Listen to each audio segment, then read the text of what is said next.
Antes de falar de atividade, é importante nós termos as sprints cadastradas.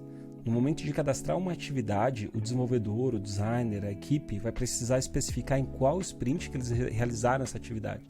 Então, antes de fazer esse processo, vamos vir aqui no menu, na administração, e vir aqui em sprints para a gente criar pelo menos uma sprint, né, para receber essas atividades novas. Tá? A gente pode dizer aqui de qual projeto que nós vamos cadastrar, pode ser esse mesmo, teste de projeto. Vou dizer que ele começa realmente no dia 3. Ele já setou aqui para mim uma opção da data final. E aqui no avançado, perceba que agora ele já me trouxe o padrão de tempo gasto nas cerimônias que eu estabeleci lá no planejador. Então isso aqui já vem como default. Se eu só clicar em adicionar, ele já vem com aquilo que eu registrei lá.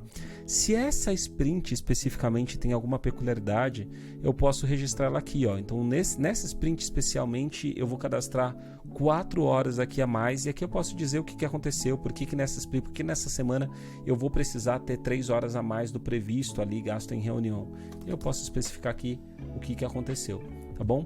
Uma vez agora aqui adicionada essa sprint, ele traz aqui para mim o tempo gasto, aqui, o data início e data fim, e ele já computa aqui uma coisa interessante, a quantidade de horas que eu já empreguei nessa sprint, barra a quantidade de horas que eu tenho capacidade de executar nessa sprint. Por que está 0? Porque eu não adicionei ninguém na minha equipe ainda. Ele não está levando em conta ninguém aqui dentro desse projeto para executar nada. E também não teve nenhuma atividade realizada nele. Tá?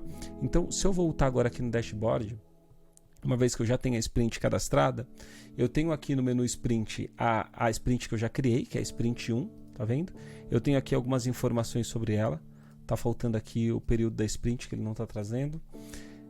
Mas aqui no menu agora, quando o desenvolvedor vier e começar a realizar alguma coisa, ele vem aqui em mais atividade.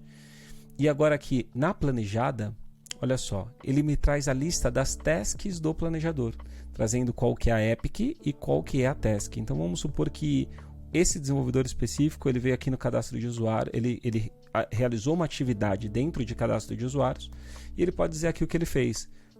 Modelagem do banco. Ele vai falar aqui que é sprint, né? Vai ter a lista das sprints já criadas, a sprint 1. E na data aqui, ó, perceba que o calendário já restringe ele a escolher uma data dessa sprint. Então foi o dia 4, por exemplo. O tempo investido aqui que ele gastou, vamos supor que ele gastou 8 horas nisso. E agora a gente começa a popular o sistema com dados da realidade, né? Com dados do que realmente aconteceu. Perceba que eu ainda não tenho ninguém registrado aqui, ó, nenhum usuário. A gente vai fazer isso na próxima aula. Para mim ter uma capacidade, então essa esteira não tem capacidade nenhuma ainda. Magno, no planejador você não registrou uma pessoa? Isso aqui não é um usuário, né? Isso aqui não é uma pessoa que está usando o sistema. Isso daqui é um simulador para tempo, né? Não tem nenhuma Luana. Esse nome foi gerado automaticamente. Eu vou registrar usuários, pessoas dentro desse projeto lá com o código convite.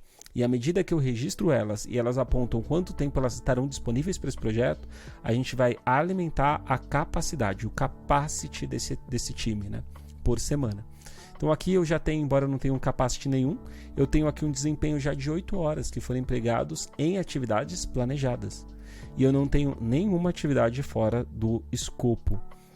O data início do projeto é dia 24 de fevereiro, a data entrega prevista é 24 de fevereiro, e planejada, né, e a prevista também. Por quê? Porque eu não tive nenhuma atividade ainda fora do escopo.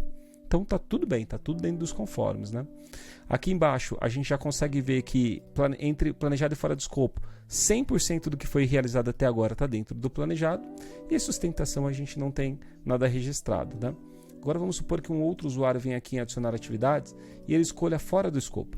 Ele vai falar que dentro dessa categoria que a gente registrou lá no administrador, ele subiu o servidor. Poxa, isso não estava previsto para a sprint, mas ele executou. Foi na sprint 1, a data foi essa data aqui, e o tempo que ele gastou foram 12 horas. 12 horas fazendo essa atividade. Perceba que agora, olha o que aconteceu com a minha prevista. A planejada era 24 de fevereiro, mas a minha prevista agora é de 26 de fevereiro. Por quê? Porque 12 horas foram empregadas em atividades fora do escopo, e se eu clicar aqui, eu vejo a categoria que foi empregada essas 12 horas. Tá bom? Na próxima aula a gente continua com esse tema.